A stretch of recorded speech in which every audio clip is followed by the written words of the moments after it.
Welcome to another edition of On the Trail of Delusion, where we try to separate the wheat from the chaff and try to give you something substantial on the JFK assassination rather than the usual nonsense you'll find all over YouTube. So today, my special guest is Dr. Robert Vitt. He's a tenured professor of philosophy at Long Beach City College in California, where he teaches course in critical thinking, philosophy, and law-related studies. He holds a JD and an M.B.A. from Chapman University, as well as an M.A. in philosophy from the University of New York Graduate Center. His research focuses on the JFK assassination, with a particular interest in how people form beliefs about controversial events through reasoning and evidence. Wow, reasoning and evidence. That is quite unusual. It is. So, Dr. Vitt, please tell us, how did you get interested in the JFK assassination? When I was a child, I remember there was a televised debate. The only thing I remember about it was that the argument concerned the paraffin tests. And I recalled that the lone gunman expert said, well, no, the chamber, the way that gun works, it seals and the gas is going to go out the end of the barrel. Then, of course, JFK came out, the movie. I saw the movie. It was interesting, but it didn't hook me. And then as I began teaching in about 2010, I was teaching critical thinking courses, and I had students who, would sort of periodically mention things like, they didn't believe in the moon landing, or, you could cure cancer by injecting yourself with pure THC, and these were genuine exchanges. I mean, they really thought this was true, and they were intelligent people. But I was trying to figure out, well, how can, this seems clearly false to me. Why? And, it really just dovetailed completely with the curriculum, teaching argument, counter argument, reasoning from evidence, different cognitive biases. And I'd always heard that the JFK assassination was the mother of all, American conspiracy theories. So I began just absorbing material from it. And that's when, as soon as you start drinking from the fire hose there, you're sunk. So I did, and I've just never stopped. It's a really fascinating case. And, you really do learn something new every single day in this case, things that you don't know, or, so that's kind of it in a nutshell. Well, yeah, drinking from the fire. I drank from the same fire hose, and yes, I'm still going 50 years later. I'm still sort of into this. It's really hard to believe. So, look, you teach a course on the JFK assassination. So tell us about your course and what you teach and how it goes and what happens in your course. Sure. So the course is taught in the philosophy department, and sort of one of the traditional Western goals of philosophy is autonomy, the ability for people to be independent from manipulation, or, to make up their own minds. And this kind of dovetails with our democratic values. And so that's the guiding light in the course. It doesn't do for me to just tell students, well, this is how I think about the course, so you have to think about it this way, about the case, so you have to think about it that way too. I teach it in three sort of phases. The first phase is arguments for conspiracy, where I try to I hate to say this, but I try to exploit their cognitive biases, confirmation bias, or what you see is all there is. So something like, I say, there's no recording of Oswald's interrogation, right? This seems very, seems like an omission. Of course, I'm not telling them that there are no recorded sessions from any criminal interview from 1963 in Dallas, and there are sound legal reasons why not, but your brain jumps to that stuff. And I just thread together about 10, based on Ken Ron's website. He has the big 10 JFK issues. So I just run through those, and then I measure it at the end of those first 4 to 5 weeks. How sure are you, what likelihood do you think there is that there was a conspiracy? And usually the lowest number is around 70% at least. They're usually well above that. And then I tell them, okay, now we're going to do the really hard work, which is I'm going to present some counter arguments, and it's going to really upset you.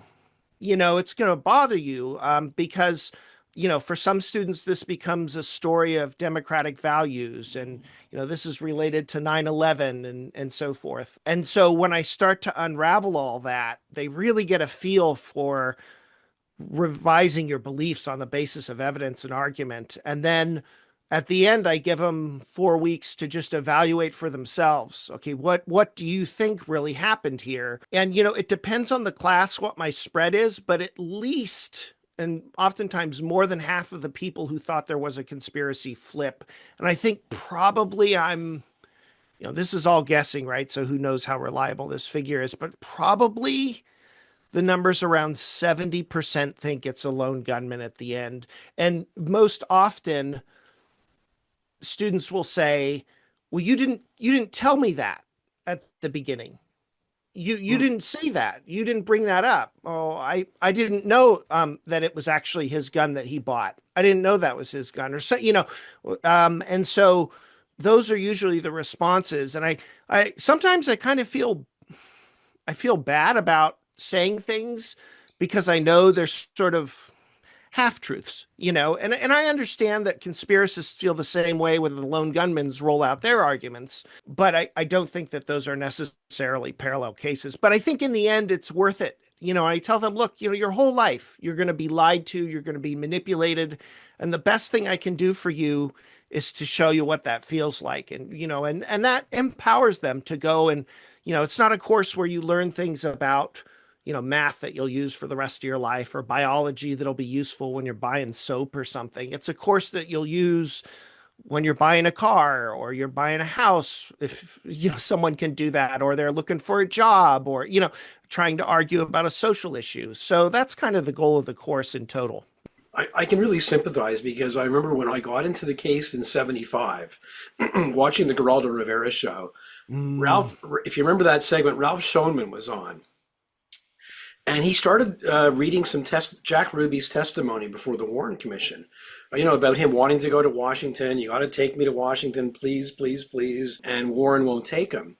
And so I'm at home listening to this. It's like, wow, this is something. I mean, Ruby wanted to tell them and they wouldn't take him. And the problem for me back in 75 was I was living in Montreal, Canada, and there were no 26 volumes in any library in Montreal. So I couldn't read his testimony for myself. I couldn't check it, and years later you finally get a hold of the 26 volumes and you're like, wow, that's not exactly everything he said. He said a lot more. He wanted to go to Washington and tell Johnson about, this conspiracy against the Jews and the Second Holocaust. And you realize, he really misled us, and that happens over and over again. Mm-hmm. Especially with Mark Lane. There's actually even a quote where he stops quoting. The next line that Ruby says is something like, there was no conspiracy, right? I mean, it's literally an abuse of the passage. It does feel like that often. Sometimes I feel like when I'm reading an author, and I'm sure people love Harold Weisberg. I mean, he was definitely dedicated to the case, but sometimes he'll make an argument that's just so terribly bad that there's no way that you could really think, either you're so foolish I couldn't learn anything from you, or you just don't understand this case at all. In either case, it doesn't turn out well, and I wonder sometimes, specifically when people have monetary attachments to the case, is this really a good faith argument? I mean, I have to laugh at Harold Weisberg because he's so unreadable. I mean, you could barely read what he's writing. His grammar is so bad, his typing is bad. And I remember they came out with a book, Selections from Whitewash, the best of Whitewash. And I bought this book saying, okay, maybe now I could read the best parts of Whitewash and start to get some of his arguments. And right away, the first article, one of the first, is about the paper bag. And I just can't understand his argument. I'm going back, I read it over and over and over again, and I can't understand his logic. It just was way beyond me. Sylvia Marr spends a lot of time on that bag too. And it's just fundamentally, it's such a simple argument. They just looked at it for a second. Yep. They were going through their lives. That's it. But no, this is, adamant that, no, it couldn't be his gun. It's all this minutia. And I've mentioned this to you. The clip. Yeah. The clip. Yeah. Oh Yeah. my God, the clip. Yeah, the clip would fall out. The clip would fall out. And I'm reminded of Bugliosi's argument where he says, look, if we already know that a thing has happened, it's sort of irrelevant how it happened. We know Oswald's gun got into the Texas School Book Depository. We know that CE 399 was fired from that rifle. We know that CE 567 and 569 were fired from that rifle and likely ripped apart when, it hit JFK's skull and so forth. I mean, so all this argument about, is it possible to make the shot? Well, he made the shot. I mean, we Yep. know it's like saying Pistol Pete Maravich. How did he average 44 points a game? I don't know how he could do that. Well, I don't either, but he did. We know that Yeah. from his college career. I mean, and it's strange to me sometimes those arguments from, impossibility I just don't find them convincing. So, Yeah, look, if you said, could Fred Litwin make those shots? I'd say, well, hold it. Hasn't shot a rifle since he was 12 years old. No, there's no way he's going to make those shots. You got mhm. Oswald, who was a sharpshooter in the Marines. It's hard to argue impossibility.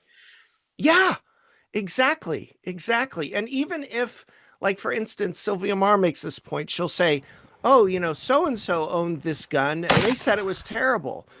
Okay, well, that was that gun. I mean, that's different than the one that Frazier tested and that, the proving grounds actually fired. It's irrelevant. It's like saying, well, you've got a Colt 45 and I've got one, but mine's not very good or something. And yet there's all of this energy pushing towards that goal. And I think they get in this idea that they're doing something, that this is really having an effect. And I just don't find that convincing because the next move for them is to say, so the next move is to say, well, the forensics were faked. So 567 and 569 are faked. Well, okay, how many people, first of all, is this just an ad hoc move? Which it is. But then how many people are involved in doing this? And that becomes such an improbable thing to do and keep quiet that, extraordinary claims require extraordinary evidence. So I'm going to need really good evidence that will tell me that absolute improbability is likely or actually true. And the best evidence you have is that you just don't like the evidence, And so it's harder for me to see those arguments, at least when it comes to multiple shooters and stuff. Yeah. So, Okay, I want to go back a bit. I should have asked you a follow-up question to the first question. Tell us a bit about your evolution of thought after you got into the assassination, how it progressed over time. so I guess I approached it initially just sort of with an open mind. I was kind of drawn in by when I started researching it more in 2010. I was teaching part time in that time and I went full time in 2014, but I was just looking for material on the web and I saw a talk from Jim Mars and then I saw a talk from Michael Kurtz, which you can still find on the C-SPAN, website. And Kurtz does a good job kind of presenting the conspiracist case. So I didn't think it was crazy. I still don't think it's a crazy position to say that there was a conspiracy. I just don't think those arguments really work. There are conspiracy theories like flat Earth that are just demonstrably wrong. And that's different from saying I can convince everyone that they're demonstrably wrong, but we know they're demonstrably wrong if we know anything. JFK seems to be a little bit different. I feel like you could take someone, put them in a room, talk to them for a couple of hours, and they would come out a true believer that there was conspiracy. And I think what happens is sometimes people get primed for that, and they start reading certain material and it resonates with them emotionally, psychologically. I mean, this happens to everybody, I think. So yeah, so for me, I was interested in it, but then I read Bugliosi's book. I don't know if it was that, I had similar legal training or I just enjoyed the book, but I just found it so robust and comprehensive that I thought, okay, yeah, I mean, I'm pretty sure it was a lone gunman. And then I, spent a lot of time trying to go the other way and looking for good arguments to the contrary. That's a lot of my training in philosophy. You read someone and then 50 years later, 100 years later, someone comes along and says, oh, actually, this argument's terrible. And you're like, oh, that argument is terrible. How didn't I see that? There's like a trio of British empiricists where this happens. It's like Locke, Hume, and Berkeley. And each step is progressively more. And, it's beautiful to see it at the end. But then you go back and you read Locke and say, God, how do I ever believe that there were secondary qualities to objects? That's just insane. So I was used to being wrong, and in law you do that all the time. It's just this is how the court finds. It's a really good ruling. Okay, that's the way this should have been handled. And then, another jurisdiction 20 years later, there's some strange fact pattern makes that rule look crazy, and then you realize, oh no, that rule's terrible. That was a terrible ruling. It should have never been. And then you do that every class for like 3 years full time. And you realize, oh, I can't see very far into problems. And so I was used to being wrong. So I was kind of trying to make that parallel course happen in reverse and look at the best conspiracist arguments. And just routinely, I started to get, sort of, I don't want to say disenfranchised or what, but I felt let down by some conspiracists. And I felt like there was a shell game going on. Just finished Last Second in Dallas, and in it, Thompson is using someone to corroborate he's using someone to corroborate Holland's identification of smoke. The person that he uses actually says it's exhaust fumes, right?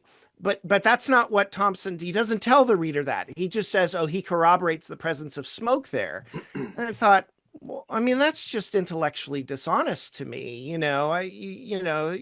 Obviously, if his testimony is relevant for establishing the smoke there, then so would identification of the smoke as something other than gun smoke, right? I mean, that seems clear. And it just, I just can't get on board with that style of argument. And I mean, that's not to say I don't make those mistakes, but I just felt that over and over and over again with conspiracists, that there was always something that sort of wasn't mentioned or, was a mischaracterization. Like I just read one chapter of Breach of Trust by Garrett McKnight, and he's talking about proving grounds and this big smoking gun document that only he has access to. It's the proving grounds discussion of the Carcano. I read it and I thought, well, yeah, this supports the single bullet theory. I don't know. I read that chapter again and I just thought it just seems so bizarre to me, so one-sided and dishonest, So yeah, I don't know. So I ultimately kind of arrived at this understanding that I think there are tiers. There's sort of like one gunman in Dealey Plaza. I think that's pretty clear based on other ideas we have about how evidence works. That's right. If you want to say that eyewitnesses are better than permanent, objective recordings or something, like a film is less probative than someone's memory of an event, then I guess you could make a case. But I'm also aware that if I am wrong about this case, I'm going to be the last one to know. I think about this case there are all these cases of people who convince themselves of things that are just totally wrong, and you can't get them out. There's a case involving Anna Stubblefield where she is convicted of, I think it's felonious assault. I think that's the charge, but she's convicted. She's kind of a facilitated communicator for this disabled man who's, has the intellectual capacity of like a 2 or 3 month old. And, it's it's like a couple of hours, but you get a lot of footage of this gentleman and his family and what they think. And it's obvious that she somehow she was a college professor, and she somehow convinced herself that he loved her and he had all of these ideas about equality and the transatlantic slave trade, and he had preferences for music and all this stuff that was like a complete fantasy. And she's in the documentary and she says, like, with a straight face, I didn't do anything wrong. And it's like, you're a convicted felonious sex offender, like, doesn't that register with you, that on some level, maybe there's a gray zone here? Like, you're convicted, and that's hard to do. No, she's just totally in. So I think, well, that I guess there's a possibility that I've just convinced myself. So I always have to try to hear the other side. And I do have kind of a group of people that I talk to who they're very civil and they just genuinely see it differently. And we're a little bit better about talking to one another about the case. So yeah, I guess that's my Well, thought. well, that I'm what really resonates there is that if I asked you or anybody, what are the top 10 conspiracy books? Just give me a list of the best conspiracy books, 10. Uh-huh. What you'll notice is whoever gives you the list, you start to look at those 10 books, and it's like they're really awful books. Uh-huh. Which one Uh-huh. is really good? Which one, oh, well, Mark, we got to put Mark Lane's book on there, and we got to put James Douglas's book on there. And it's like, hold it. Mhm. It, it's a challenge I give to anybody. Give me 10 good books, and I don't think anybody can do it. Yeah, no, and oftentimes they haven't read them, you know. And so I feel like, you haven't even read it. I mean, what are but they just yeah, I agree completely. I mean, if I had to pick one that was the best, it's not even really a conspiracy book. I mean, aside from the title, but it would be Sylvia Maher's Accessories After the Fact. And you've done a lot of work on Sylvia Maher, Fred. You've gone to, is it Hood College? Yep. And you've looked at her documents and photographed them. I think you've done more original work and scholarship on her corpus than anyone else. I always have this impression of her, and I don't know if this is wrong or not. Weisberg and Lane and Rohn and Kurtz. Sometimes I just think they're being dishonest. There's just no way you could believe this. But I feel like with Maher, she's making a good, to me anyway, it seems like she's making a good faith argument. That's the one book that I would maybe set apart. I don't know. What are your thoughts? Well, first off, when I went to Hood College, I mean, I emailed that's where Weisberg's papers are. And so I Oh. emailed them that well, I want to come to Hood. I want to go through Sylvia Maher's papers. And this guy emails me back, well, we have, all I could find are like 4 boxes. And I knew that John Kellen had gone through all the papers. That seemed like Hmm. not quite right. So I get there to Hood College, and there's a big room full of file cabinets and shelving and evidence boxes and stuff on the floor all over the place.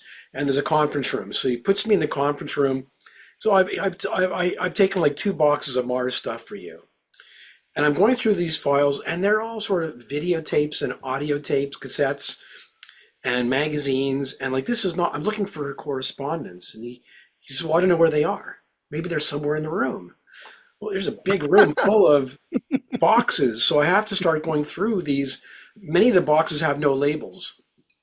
So I Oh. got to start going through these boxes. And finally, I find the section with all of Mars stuff. I wasted a couple of hours, and Uh-huh. Sarah was going through her stuff, and so I had a day to sort of photograph. I didn't get everything I should have gotten, but stuff was put online later. But it was pretty amazing, and of course I had to go through some of Weisberg's stuff that's there. Raymond Marcus, his stuff is Oh, also there. really? Hal Verb is there. So there's a lot of Wow. stuff in this room. And unfortunately, they've digitized all of this stuff. But Mar, Ah. yeah, Mar is, first off, I see a lot of myself in Sylvia Mar. Hmm. If I was maybe 12, 15 years older and I was an American, I could see myself sitting in my kitchen in 1966, 67, sitting with those books and going through them page by page and coming out with every inconsistency. I could see Hmm. myself doing that. I see myself in her. Hmm. So I have that admiration. There's something in common. And I really give her credit for the fact that she took on Jim Garrison Hmm. and that she Hmm. realized right up front there's something wrong with this guy, and Hmm. it's not quite right. And she knew it, and she was right, and she was very firm with everybody she talked to. In fact, she laid down the law. If you're with Garrison, we can't talk anymore. That's it. You're cut off. Hmm. And she Hmm. stopped talking to Salandria. She stopped talking Hmm. to anybody, Penn Jones. She just, that's it. I can't deal with you if you like Jim Garrison. Mm-hmm. Mm-hmm. But I'll tell you one area where I really lost my respect. Hmm. That was when Prentice Hall wanted to release Jim Garrison's book. And they told him that they wanted Sylvia Marr to be the referee. And Garrison knew, okay, this is problematic because she doesn't like me. Mm-hmm. But he also knew, well, she's so well respected, I can't say no. So he Mm-hmm. agreed that she could be the referee, and she came up with a 27-page critique of his book. And she was scathing about the New Orleans stuff. I mean, just scathing, because she knew it was all nonsense. Mm-hmm. And it's Mm-hmm. actually quite an interesting document to go through. Um, but she, in her cover letter to Prentice Hall, she recommended that the book be published. Hmm. And the reason why Wow. was that Garrison was arguing that Oswald was innocent. And to her, that overrode everything. The fact that he was arguing he was innocent, she Oh. wanted the book in print. That was enough. And if you remember, one of the things that pissed her off about Garrison was that Garrison listed Lee Harvey Oswald as a co-conspirator. Oh. And Mm-hmm. that pissed her off. How could you say he was a co-conspirator when I think he's innocent? Mm-hmm. Mm-hmm. So Wow. there's a lot of interesting stuff about Sylvia Marr. So it's sort of like a pious fraud kind of thing. It's Yeah, and, it's and I think unfortunately she convinced herself that Oswald was innocent. Mhm. And once you believe that, then you have to really go through hoops to explain the evidence. Mhm. And that's where Yeah. she starts to get a bit tortured when she tries to explain away the Tippit murder Mhm. and Walker. And she has to ignore some evidence. And that's where she starts to lose the whole plot, so to speak. Yeah, I think one of her section on Marina is called like the scorpion sting or the sting of the scorpion or Yeah. something. Yeah. It's not a very scholarly title. I was just reading the other day her forward, and she talks about how when she first heard about the assassination, a bunch of people are in her office, and it comes through on the radio, and they're listening, and she says to all of them, "You watch, it'll be a communist." And I was wondering about that comment, and this might be something that you would know more about. I'm thinking she's thinking about the Red Scare, right? And McCarthyism. And is that what's driving? Because I think she identifies with the left in a very strong way. Is that Well, a dimension of what's going on? yeah, she was very much a leftist, but also she got caught up in the McCarthy scare and that she was investigated while she was working in Oh, I didn't part of it. know And that. they investigated her and she was cleared. So she knew Wow. firsthand the problems of the McCarthyism. But, but Oh, yeah, she was very, very, yeah. very much on the left. Yeah, that's gonna, of course, that will anchor the case for her, and she's primed to think about that. So all those networks are just gonna operate. That's it. She's on her own map at that point. Of course. Oh, that explains it. Because she's just so, hyper rational in her arguments. They're so nice and clean. I remember reading it and just going, "Oh gosh," I mean, I was happily married at the time, but I'd take her out on a date. That argument's so nice. I mean, I really was just enamored with her mind, but it's all torted towards one strange, And yeah. that's why I love going through her letters because she has that really nice style of writing prose. Hmm. And so she writes these letters to certain people, and when she's going after Mark Lane, wow, she's really clobbering him, and so it's kind of fun to read. Yeah, and at one point she writes that letter. I think I read it on your blog where she said, but perhaps these problems have been overcome. Something like that. And it was just such a nice, clean way to put that. So diplomatically, but at the same time, not relenting at all.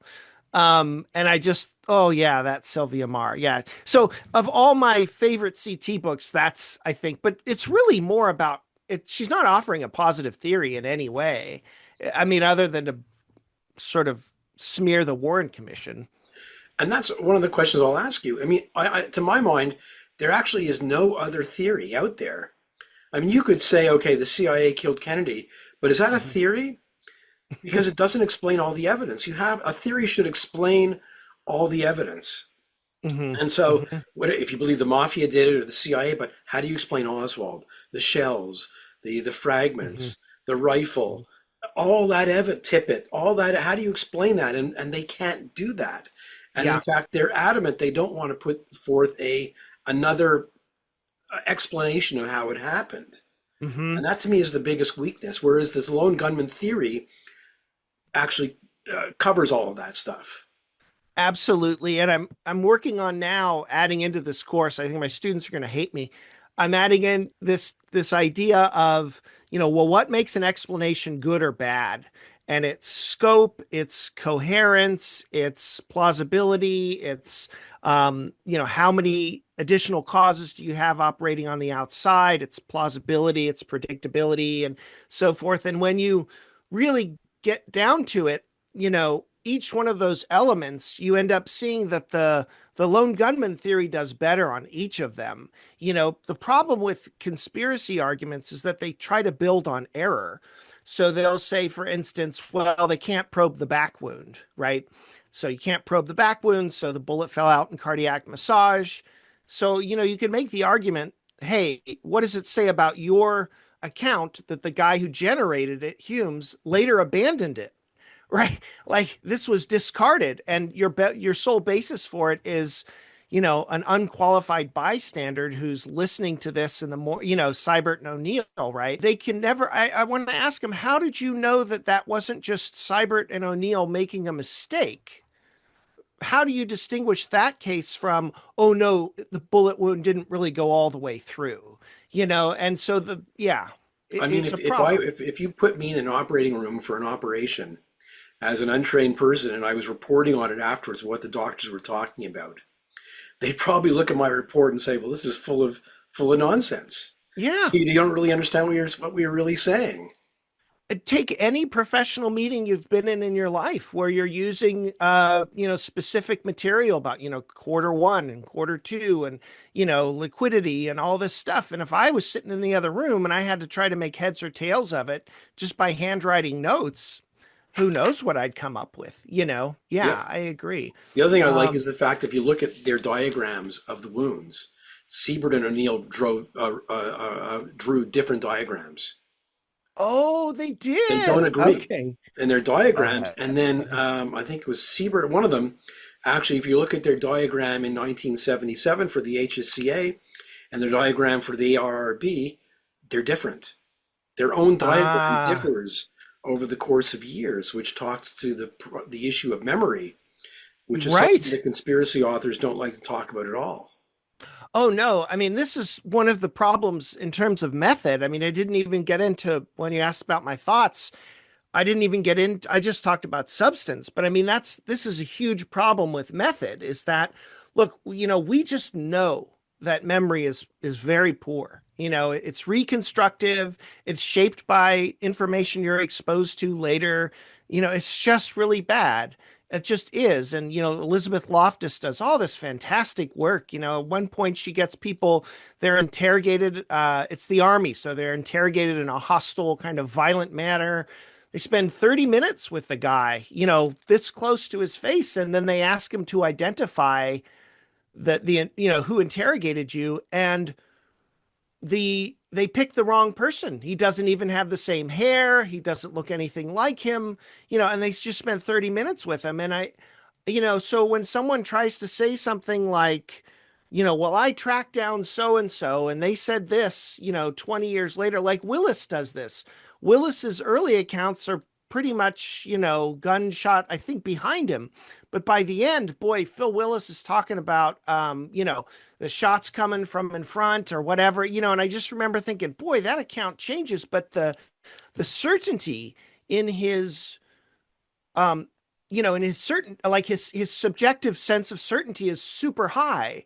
And I just think in terms of method, that's a really bad way to go about. It's almost like, in a sense, more harm than good has been done by going and interviewing those people later, because memory error, the misinformation effect is so high, and for some reason, just conspiracists that I've talked to aren't willing to. To them, it's more probable that these people were manipulated by the Warren Commission or their testimony was changed than it is that this is a memory error. But I feel like, well, now you're introducing a whole new layer, a new process that we don't have any basis to think is true, So it's like in terms of ontology, it's not as parsimonious. We've got to have a new mechanism to explain this thing. And the problem is now, you know, one of the strengths of the Warren Commission and the Warren Report is that it contains evidence that seems to contradict its thesis.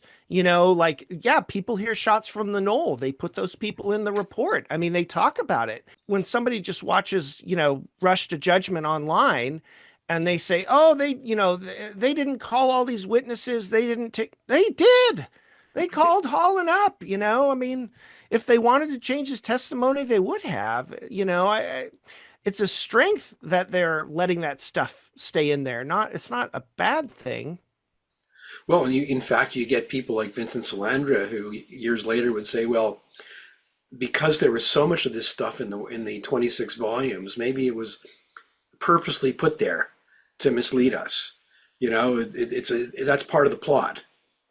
They're just suspicious of all the stuff why is it so easy for us to find this stuff? It shouldn't be that easy. Really? Yeah, and that's part of the plot. Oh my gosh. Wow. I hadn't heard that. The other part of memory, and of course, is the medical evidence. Oh, yeah. And you speak to these doctors, 20, 30 years later, and people don't want to, realize, or they don't want to talk about the ARRB actually spent over a page talking about the issue of memory in relation to the medical evidence.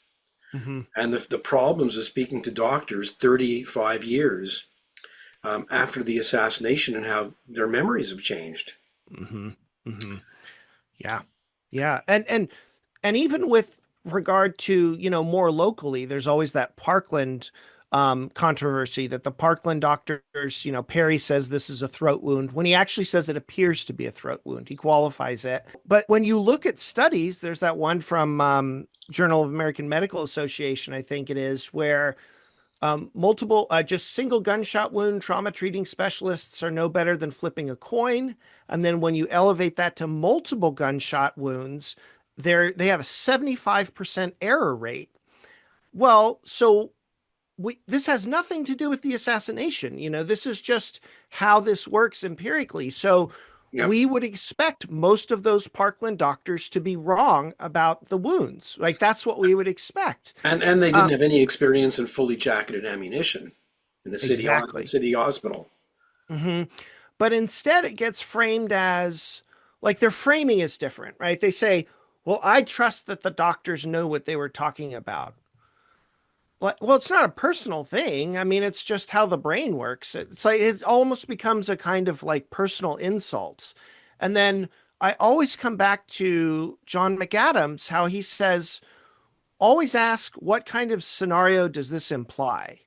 And so it would have to necessarily be the case that they decided ahead of time that they would shoot from the front, but then go and somehow alter the wounds to make them look like they were shot from the back. Right. And apparently they would just disregard the fact that they'd run into doctors who would see those wounds first, and how would a bunch of people sitting around, why not just shoot them twice from the back? Like how does all this go? Or, we'll change the corpse mid-flight to look like this, onboard air. I mean, that would necessarily have to be the plan from the beginning. And that just seems needlessly complex and more likely to invite detection of the conspiracy than to, evade it. Well, or he'll be shot with Oswald's Mannlicher Carcano rifle, but we have a Mauser there too. Yeah. Yeah. That's one thing about Mars. She calls it the vanishing Mauser, right? And there's no explanation that is not conspiratorial for her. And like you look at the Mauser looks just like a Carcano, they're very close and it's an unusual gun to have. It was in Europe and they're just selling them surplus, No, there's got to be some, what's the scenario? We're going to bring two guns and but we're not going to use one of them at all. Like what? And that just continually, when I look at the case, there's just no way a rational conspirator would agree to that. That's just not how it would go. Or the one about the deaths, right? This is the one that's the worst. It's like, and that's with Sylvia Maher's chapter, right? That's why that Yeah. one's just, I think your word is embarrassing, Yeah. Yeah. right?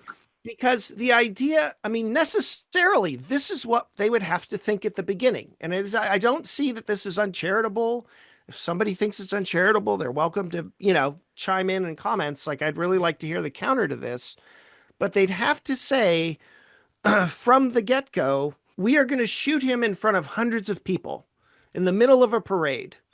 And then any person who reports a direction of the shots that differs from the conclusion that we have, we are going to go find them and kill them. So, like, we're going to kill 100 people or 200 people. Like, okay, so this is the plan. We're going to be really busy for the next 10 years killing people who make this testimony. It just seems, I mean, nobody would say, okay, that's the best way to do this or the only way to do this. I just don't see how that makes sense. Well, and of course they would never kill Jim Garrison or Mark Lane because Right. they were too visible. Right, right. Too much Yeah. out there. Yeah. Just going back one point on the medical evidence, I'm struck by Dr. McClelland. I mean, here is the guy who's there. He's one of the first ones there. He's working on the president. And that day he goes back and he writes a report saying that Kennedy had a wound in the left temple. Yeah. There you go. He Right gets the away, side he's wrong. misremembering on that day. And so it's just a great example of how you make an error very, very quickly. I mean, I remember one time my sister lives in Boston, and Andrew and I were visiting, and she said, "Would you like to go to a murder mystery play?" And I said, "Sure." So we went to this murder mystery play, and we're sitting in the front row. And in the middle of the play, there's a building on the stage, and this guy goes into the building with a briefcase, and we hear some shots, and he comes running out. And the next scene, there's a detective who goes on stage, and he starts asking questions to the audience. Okay, what was he wearing a hat?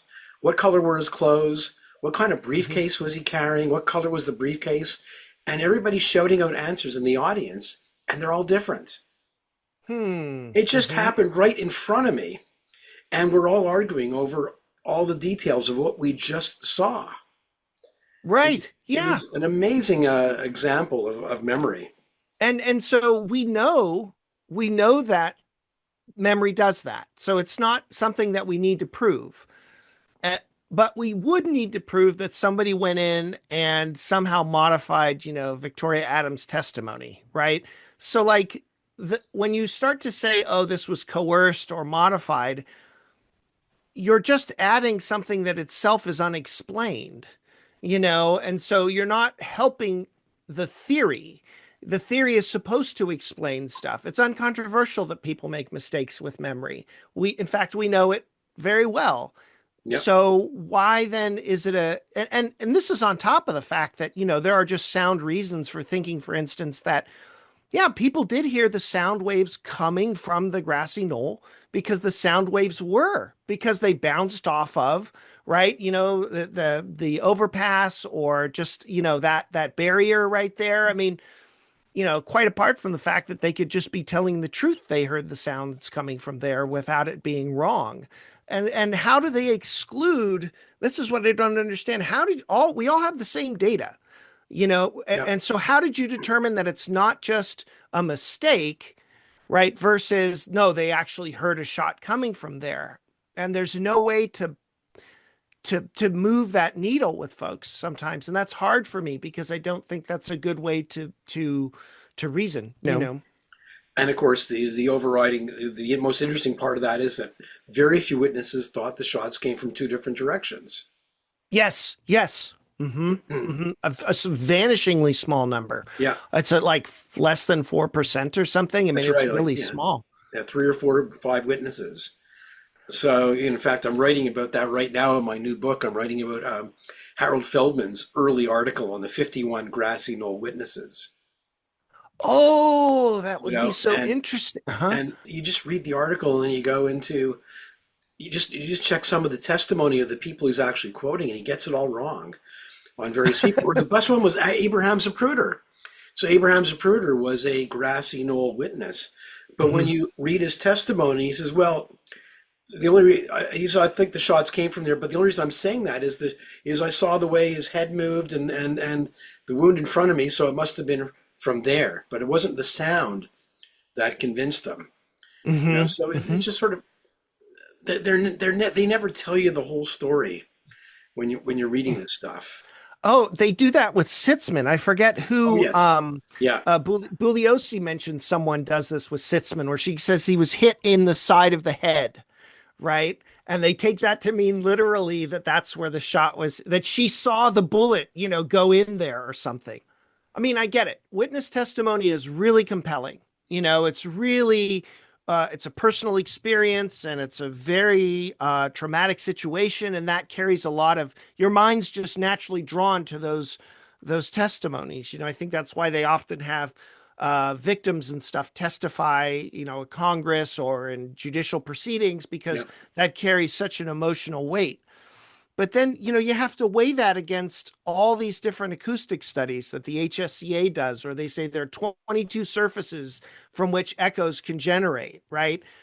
Okay, well, that's pretty interesting too, and that's got to be at least as convincing as this other witness testimony. We were on the grassy knoll. By the way, I just want to mention it again. How fantastic it was that you didn't mention it to your listeners, but I hope you put it on the screen.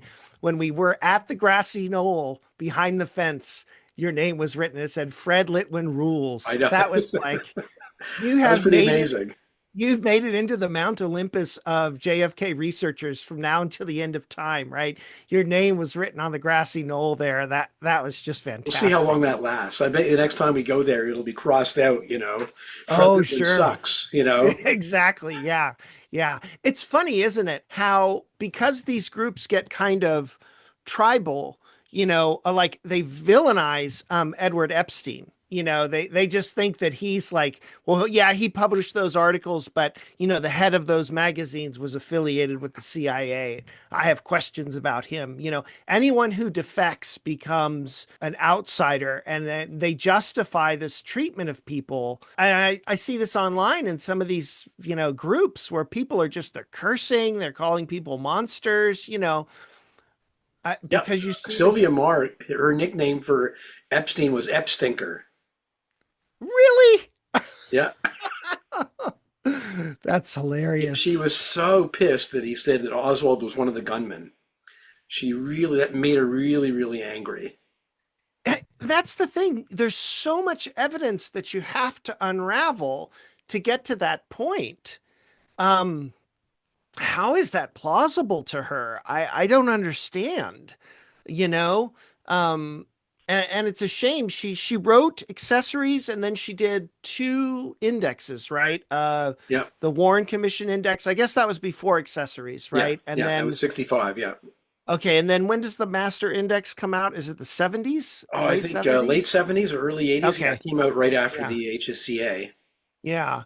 Gerald Posner, I don't know if you remember this comment that he makes or not, but he kind of takes her to task on the index because she doesn't index Oswald's propensity for violence or something like that. Yeah. Um, what do you make of that? I mean, I'm assuming you've looked at those and what do you think of that?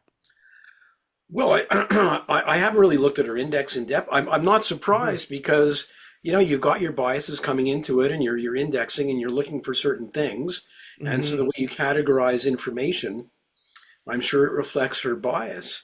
The Yeah. thing that I really find another fascinating part of Sylvia Marr is she must have been very disappointed in the HSCA. Mm. She wanted a new investigation. We had it. They came out, and they pointed to Oswald again, even supporting the single bullet theory. And I think that Hmm. must have demoralized her because was she now going to go back and look through their volumes and do the same thing with the second accessories after the fact? Hmm. It would have started to Hmm. look funny, Yeah. and I think she realized she couldn't. She indexed it, but I realized she couldn't. She couldn't do the same treatment to the HSCA, Hmm. and she must have been demoralized. I think by then. Yeah, especially when you look at the acoustics evidence, right? Like this is a terrible thing to say, but I think it's true.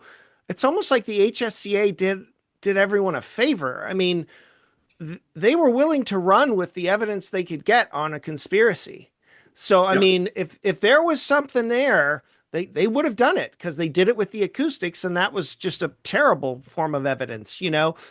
So it's not like if the single bullet theory was so terrible and so wrong, you know, well, why didn't they say that? Obviously, they were willing to find a conspiracy, you know, I mean, and the HSCA, you know, this is something else. I don't know about the relevance, but I can see with the Warren Commission, people say, look, these are government experts. These are lawyers drawn from public life, but they're really working federally and they're ambitious and all that. Okay. But when you look at the HSCA, you know, those are panels of people from civilian life. They're not looking for, you know, a paycheck, you know, for the rest of their life and some cushy federal job. They're not minions of, you know, the Fed. I mean, these are just people who are experts in their field, and this is what they find. And in my experience, most theorists who are conspiracy theorists don't really account for the structural differences there between the HSCA and the Warren Commission. I know the HSCA kind of jumps the shark at the beginning, and is it Sprague leaves or somebody leaves? Anyway, Yeah. yeah. Well, when I first, I was living in England, and I was subscribing to the newsletter, The Third Decade, which then became The Fourth Oh, Decade, yeah. published by Jerry Rose out of New York. And so one issue came, and there was a big ad in there for the volumes of the HSCA on CD-ROM. And Ah, I had never read the volumes, and so I sent away for this CD-ROM, and I got it, and I loaded it on my computer, and I look at their trajectory diagrams that Thomas Canning did from NASA, mm-hmm. and it blew my mind because I was used to seeing, you know, those connect the dots diagrams that Cyril Wecht would show, you know, connecting the dots of the wounds, you know, and it was like, oh my God, it's so impossible. And then you look at these diagrams professionally done, and the angles work perfectly, and they're in perfect alignment, Connolly and Kennedy. It blew my mind, you know, that I've never seen anything like this. And that Mm-hmm. was part of the realization that, you know, I've been misled here. Wow. That's very interesting. So you really changed your mind because of the evidence. Yeah, you know, I really, I was struck by, well, a couple of things that Paul Hoke wrote. I mean, Paul Hoke wrote in that speech in Mm, Chicago that he said the HSCA did all these tests. They may not have been perfect, but they all pointed to a lone gunman. And and he also said the physical evidence for a second gunman is just diminished. It's just gone. The probability has gone way down, and that struck that. I said I got to look at what were the tests? What did they do in the HSCA? I hmm didn't know, and I started to read every night. I would print out a chapter at work and take it home and read it, and I was like blown away. Like hmm they did ballistic tests and they did trajectory tests and they did everything they could, and it all came out except for the acoustics, but it all came out in support of a lone gunman. hmm Yeah. It's just so wild, right? And it's strange. I mean, I would have loved to have known about how that changed because I think for so many people, um, well, I don't want to paint with too broad of a brush. For some people, it's really not about evidence. It's about the emotional narrative of, you know, rage against the machine kind of stuff, right? You know, where you're speaking truth to power, and it becomes part of their identity and their competence, you know, and so it's very, very hard once you've bitten into that apple to unbite it, you know, Yeah. and it really takes a kind of like very unusual, almost a kind of character to say, wait a minute here, you know, I could be wrong. I feel that way sometimes when folks will have been raised in a very sheltered, perhaps, you know, obscure fundamentalist sect. And then they later question all of those beliefs, right? Because when you're told that that's right, by your brain, by those around you. And there are these huge cohorts of conspiracists, especially in, you know, the 60s and the 70s, right? I mean, those were really vibrant communities. And then to back that out is just, I don't know how you did it. What really did it in the end was reading Gerald Posner's book. And Oh. and I was really sort of on the fence, but then I got his book. I didn't want to buy his book. I was scared of his book. And because everybody criticized it, he's making all these errors, and I was scared of the book, and I finally bought it, and I put it on my table, on my coffee table in my living room, and it just sort of stayed there for a while. I was afraid to Hmm. open it. Mm-hmm. And then one day I Mm-hmm. said, okay, I'm going to read it. And the first chapters were on Lee Harvey Oswald. And I said, well, I already know about him. That's not interesting. I'm going to read his medical chapter. And I read his medical chapter and it just blew me away. Like everything Hmm. in there made sense. You know, Hmm. it was complete. It was a great chapter. And I realized, oh my God, there was no conspiracy. And once you realize that, then you say, well, everything fits. All the evidence fits. 399 looks exactly like it should when it goes through two Hmm. bodies. The ballistics evidence fits. Everything fits. And okay, I'm done. You know, it felt good. Yeah. I mean, and did that coincide with any kind of political shift for you or self-identity? I mean, I don't know how to put Yeah, that, well, but there was a very big political shift, but that came later. hmm. My Hmm. political shift actually came after 9/11. Really? Yeah. Yeah, I mean, Wow. after 9/11, I was on the left, and I was really horrified by the reaction of the left to 9/11 Hmm. and Noam Chomsky and everybody else, and that really drove me away from the left into the Hmm. right. Although I'm a Canadian, so our right is not Hmm. quite like your right Hmm. in many Hmm. ways, but it just drove me completely away. Patrick Alit has a really nice.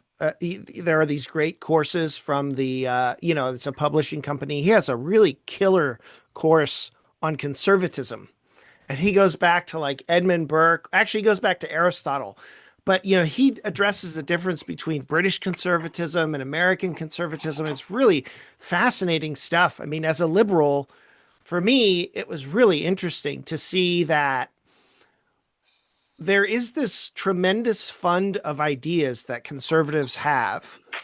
It's just not always apparent based on, the sources I was looking at.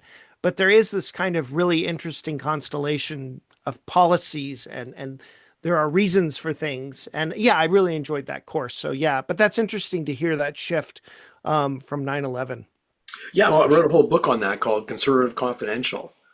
So I wrote a Oh, whole book on, okay. on my political shift, and I got my editor was actually somebody who's a socialist. And, Really? yeah, so that was a good experience in learning how to write a book. But it was a fun book, and I mean I should say the differences between Canada and the U.S. are just pretty striking politically because our conservative party here supports a woman's right to choose. It's against the death penalty. Hmm. It Oh, supports gun okay. control. There's a lot of it supports same-sex marriage. So it's a very different uh, Okay. conservative party. Yeah, I mean that's just not the US in any sense. Right. Right. Yeah, not at all. I mean, to be fair, I don't know how closely aligned to conservatism present American politics really are, I don't. Well, I wouldn't even So, call Donald Trump a conservative at all. I mean, right. he's Yeah. a populist, crazy guy. Hmm. Yeah. Yeah, I think But that's right. To the extent there's any systematic thinking at all. You read about, oh yeah, this is how CE 399 would actually look and so forth. I read Larry Sturtevant's JFK Myths. right, yeah. And that book was just, I think Peter Knight's book is really, really good. And Larry Sturtevant's book is really good because he actually runs the reader through. He's like, look, this is Newtonian mechanics. This is the equation. Multiply this out. These are Yep. going to be the speeds. This is the yield strength of the bullet. This is what, and so this is the story as to how this bullet looks like this. And he talks about, okay, when it hits Conley, it's going to, tumble more when it hits that rib, and it hits it at this speed. But as soon as it hits the rib, it slows down. So it stops deforming. And now you've got that little lead coming. It's going to continue to, tumble. And then it goes through his wrist backwards. And And it's all just Newtonian mechanics. It's just, here's how this works. And he's, look, this is just ballistics, and the takeaway for me was, look, I get it. You can look at CE 399 and say, this pristine bullet. There's no way.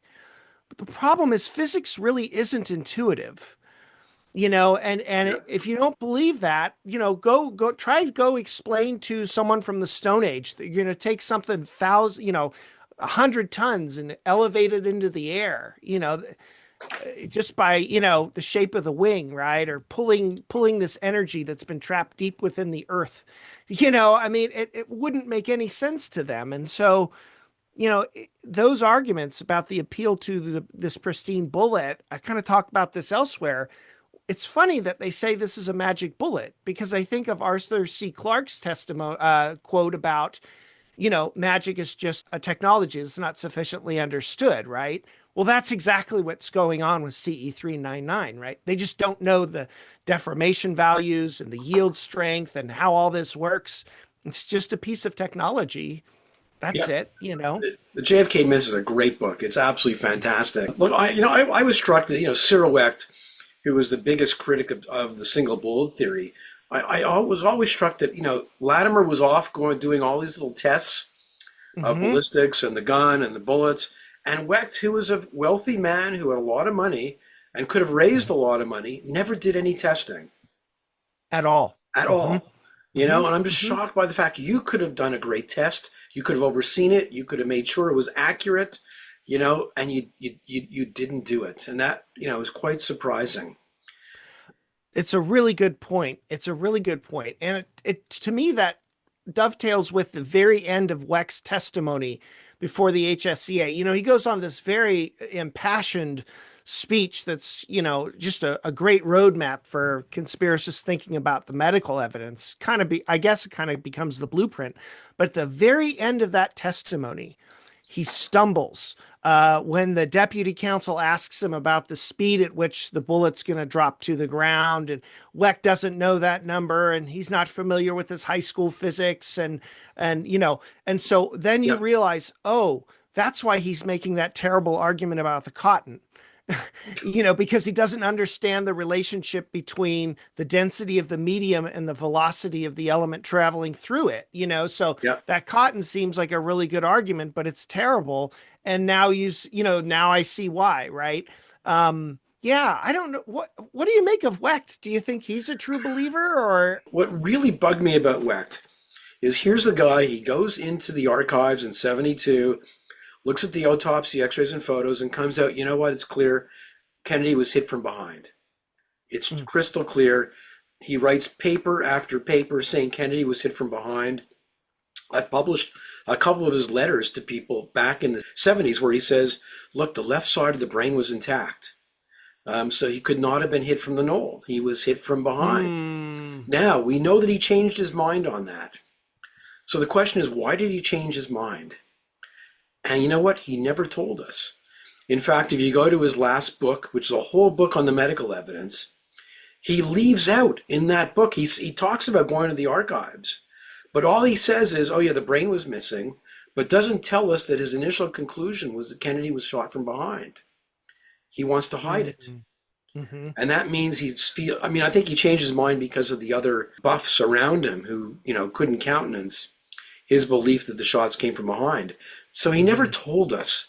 And I thought, that is a big failure of Cyril Wecht. Yeah, because if he has like a rational basis for doing that, I want to hear it. Yeah, exactly. Because I probably missed something. I'm not a forensic pathologist, so that would be He owes us useful that information. explanation. He really owes Yeah. us, he should have told us, here's why, here's the evidence, here's why I was wrong in my analysis. Or does he now think the autopsy x-rays and photos were faked, forged or something? I mean, he never told us, and that was a massive failing. Mm-hmm. Yeah, I agree. That's really interesting that you bring that up, because I knew that he was early on okay with a shot from behind, but I didn't ever know that transition. So it would be interesting to know. Kind of speaks to his credibility maybe a little bit. Yeah. Yeah, I remember, I used to correspond with Cyril Wecht. back in the That's right. 70s. Yeah, and I even called him on the phone once. We had a phone conversation. Really? Yeah. So and unfortunately, I asked him about John Latimer, and he went on an ad hominem attack, saying that Latimer was a member of the John Birch Society. Oh my gosh. Yeah, Wow. yeah, Okay. Yeah, that's not a good that's not a good argument. a It's lot of great funny. arguments.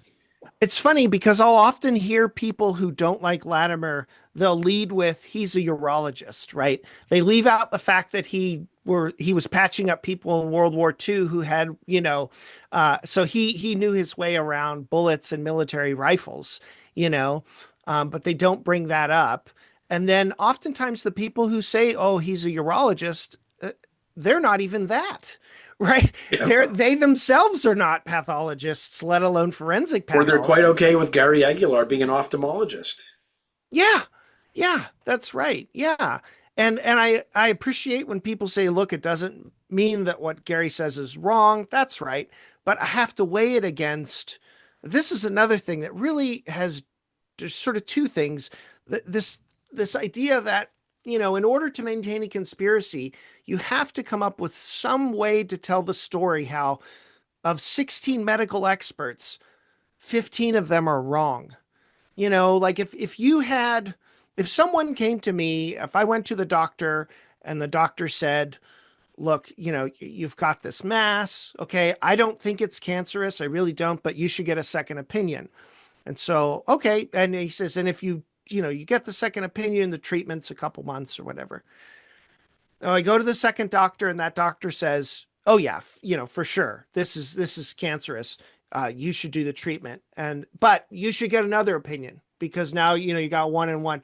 Then you go to the third and they say it's cancer. And the fourth, it's cancer. The fifth, it's cancer. The sixth, it's cancer. The seventh, it's cancer. The eighth, it's cancer. The ninth, it's cancer. The 10th, the 11th, the 12th, the 13th, 14th, the 15th, 15 bloats in a row are telling you, I do this for a living. It's taken me thousands upon thousands of hours of my life of uninterrupted focus to get to this position. I do this all the time, right? I see 300 of these a week. This is the way this goes.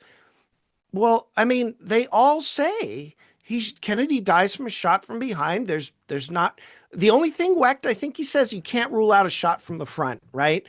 But there's no positive evidence there. I think he says there's too much damage to the skull, which I don't see how you can see what proving grounds we're doing with skulls and come to that conclusion. But I just don't see how you can so thoroughly discount that much expert. It doesn't mean that they're right, but it does mean that you've got to tell a story as to how those 15 people, totally unrelated in time and space, right? Ramsey Clark panel, Warren Commission, Humes, these people didn't know each other.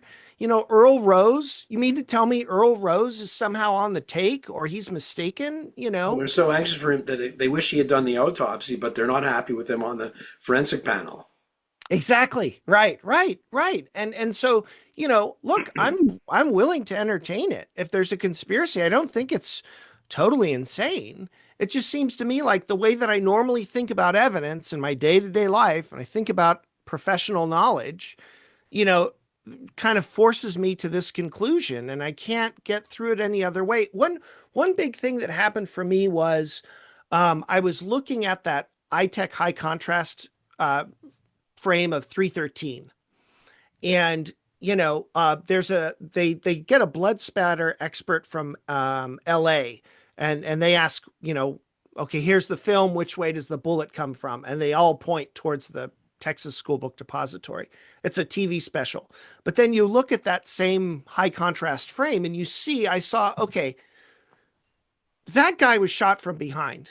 At that point, it's just so implausible to me that the Zapruder frame, that frame was altered or any of those frames were altered for all those reasons, right? So I thought, okay, the Zapruder film is probably correct because there's no reason why they would modify it and leave the head snap in. How would they know that Zapruder even got the shot?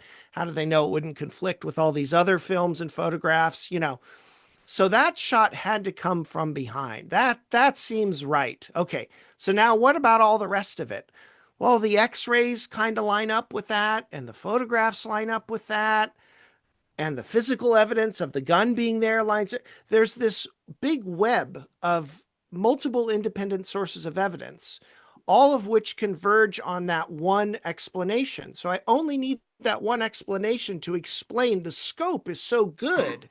Whereas in order to then tell a story about a shooter, I need to infer from the fact that there were, muddy footprints behind the fence with cigarette butts, that necessarily requires the presence of an assassin.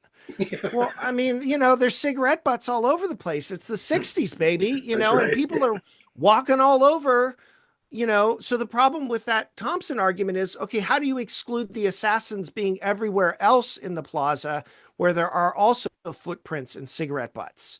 Why is it only there, right? And it just seems like when I thought about the Zapruder film, its relationship to the photographs, to the x-rays, the authentication of those photographs and x-rays. Sure, there may be stuff missing. Shouldn't be a surprise to anybody who saw how the Kennedys controlled the autopsy. It's like it all made sense in a way that the conspiracist stuff didn't. Yeah, it all And I, fits. It all fits. yeah, and what happens is, I think, believe it or not, Daniel Sheehan says this in he has an online series of lectures about the assassination. Actually, his lecture on the single bullet theory isn't bad, as I recall, but he talks about, look, if you distrust the government, there's a knob, and you're going to twist that knob further along to discount more of that evidence.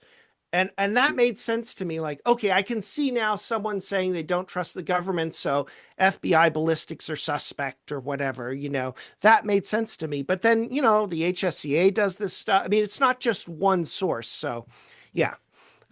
It's a fascinating case, Fred. I'm just, one thing I wanted to ask you about is in the evolution of kind of the conspiracy community. It seems like early on, we talked about Sylvia Marr. I did not know she was investigated. That's fascinating. If you have any documents on that, I'll Google and see if you do. That's fascinating. It makes so much sense, right? This is all driving that. Political identification seems to run deep early on. Mark Lane, I think he publishes, what is it, Towards a Defense of Oswald or something. Yeah, and the National Guardian, yes, in December. There you go. That's pretty liberal periodical, right? Very, very, yeah. So, and I think Ramparts is too. But it seems like today, I don't know if those same political lines are drawn in the assassination. It seems like there's stuff that's lost. Is that true? Well, it very much was a thing of the left in the 1960s because the left really was anxious to blame the military-industrial complex, the CIA. They also tied Vietnam into it. Now you have the right coming into it saying, it was a deep state. There's this convergence. So you have all these right-wing people like, oh yeah, the deep state. This proves that the deep state is out to get Trump. There is something like a deep state. And so the right has decided, yeah, this is way too much fun to leave to the left. We want some of this too. Peter Dale Scott rearing his head, right? With his grandiose schemes. That's one thing that I really liked about Michel Gagne's book. Ultimately, all these perpetrators of the crime through the ages, first it's supposed to be big Texas oil, right? Hunt is supposed to be in on this. And then it's, civil rights, which gets, even Jackie thinks that right away. And then that gets thrown out. These are really more an inability for a mind, an American mind, to accept that these are the natural course of a democratic process rather than an aberration from it.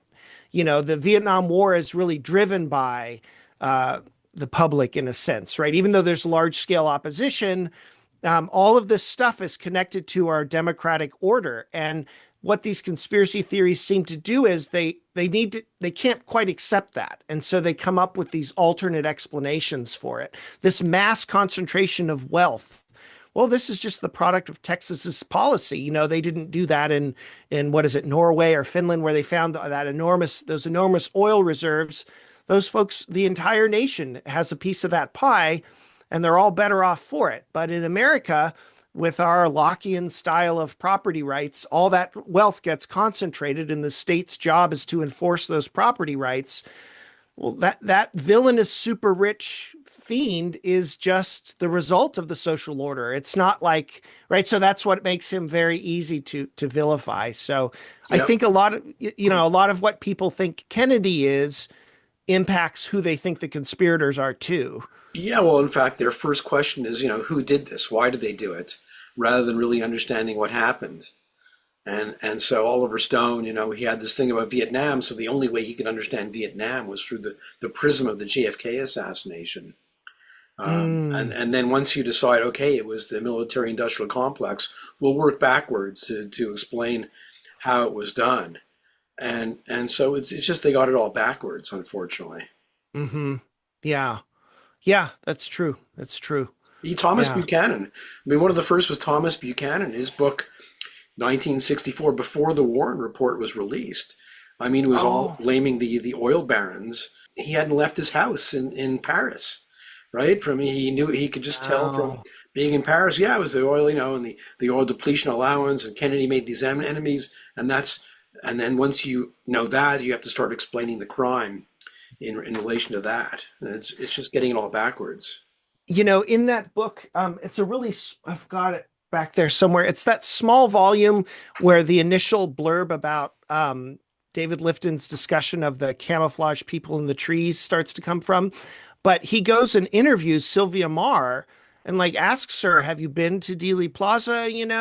And she's like, "No," and everything that's in that book is in those volumes, right? Like it's just on the basis of reading that stuff. So it's interesting to hear you talk about Buchanan never left his house in Paris, right?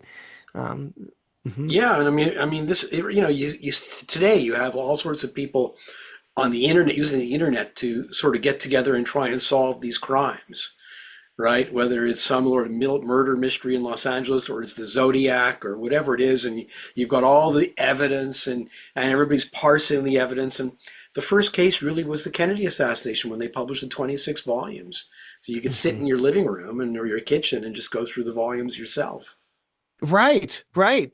And it's funny. I think it's David Griffith who says this. Maybe it's Slauson. I don't know, but they actually and they say Ruby was the first conspiracy theorist. He reads that ad, and he Yeah. becomes convinced of this Weitzman. That's a really fascinating underplayed aspect, I think, of what was going on. And he takes that diet pill in the morning, right? Which makes him a little bit, Yeah. yeah, Oh, I mean, yeah. I'm just amazed when people think that Ruby was part of some sort of conspiracy and when he knew Oswald, and it's just it gets so tortured, or and Hmm. good for Gerald Posner. I mean, the HSCA Hmm. said, oh, there are like phone calls that Ruby made that were Hmm. unexplained, and Posner goes, each one of those three. Well, no, here's an explanation for each one of those. Hmm. Hmm. And good on him. I like Gerald Posner quite a lot. Yeah, and the thing about Ruby, I think what happens is you look at Ruby, especially that mugshot, and I mean he's straight from Central Casting, Yeah, right? Like, okay, yeah, this guy's from the mob, right? He's from South Side of Chicago. I think he even worked for Al Capone as a runner or something, getting cigarettes, right? And it looks like, okay, this is the guy. There's this veneer all throughout the JFK assassination where it looks like at first, hey, this is going the wrong way here. But then when you dig down, you realize, oh, no, Ruby was a nut and he was a mess and he couldn't keep things straight. And, he's kind of, in a way, I don't know how this sounds, but there's something about Ruby that I'm just really sympathetic to, that he wasn't. I think even Hillel Silverman says, well, he's not like a super pious or religious person per se, but he was certainly proud to be Jewish, like that's an interesting person to me, right? That he identified it with his heritage ethnically, and I think of that in light of, the family changing their name. There's something about Ruby, even though he was a monster and beat people to heck and back, there's something about Ruby that's very interesting to me. yeah. And I also think back to the impulsive act of killing Oswald. The story from Breck Wall, where Breck Wall is the producer of a play that was at the Adolphus Hotel, but for a while they were doing the play at Jack Ruby's club. And Oh, so he had a meeting, Breckwall and his producer, Joe Peterson, they had a meeting over lunch, and he told Ruby, well, we're moving out of your club. We're taking it across the street to the Adolphus. And Ruby punched Joe Peterson in the mouth at the table, knocking out a tooth. I mean, this violent explosion. which speaks to the impulsive, nature of Jack and violent nature of Jack Ruby. Uh-huh. It's funny. I heard this story. Oh, he would throw people down the stairs.